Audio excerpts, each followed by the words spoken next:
तुम्ही पाहत आहात MCN न्यूज मराठी। यवतमाळ जिल्ह्याच्या पांढरकवडा येथे अवघ्या 6 महिन्यांचा असताना या वाघाच्या आईचा मृत्यू झाला होता। त्यामुळे त्याला बहिणीसह पेंच व्याघ्र प्रकल्पात ठेवण्यात आले।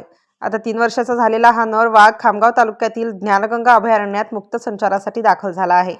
वन्यजीव विभागाने शनिवारी मध्यरात्री या वाघाला ज्ञानगंगा अभयारण्यात 5 हेक्टर क्षेत्रात पुनर्वनीकरणासाठी सोडले। त्याच्या बहिणीला पैनगंगा अभयारण्यात सोडण्याची कार्यवाही सध्या सुरू आहे। या वाघाचे नाव PKT 7 CP1 नर असे आहे।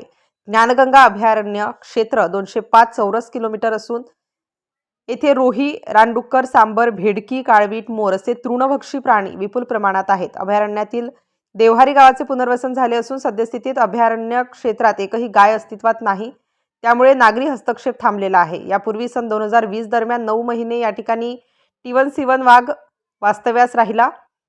अभयारण्य क्षेत्र व्याघ्र अधिवास करिता पोषक आहे। सध्या नर वाघाला ज्ञानगंगा अभयारण्यामध्ये 5 हेक्टर क्षेत्रामध्ये पुनर्वनीकरणात ठेवलेले असून सुरक्षिततेकरिता अभयारण्याच्या क्षेत्रामध्ये CCTV कॅमेरे, ट्रॅप कॅमेरे जागोजागी बसवण्यात आले आहेत। तसेच वनक्षेत्रामध्ये कर्मचारी यांची गस्त वाढवण्यात आली आहे।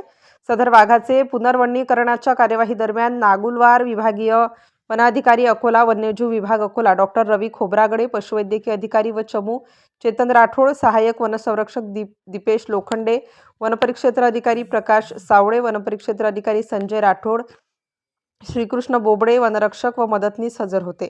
MCN न्यूज मराठीकरिता शेख अजीज मोहम्मद, खामगाव।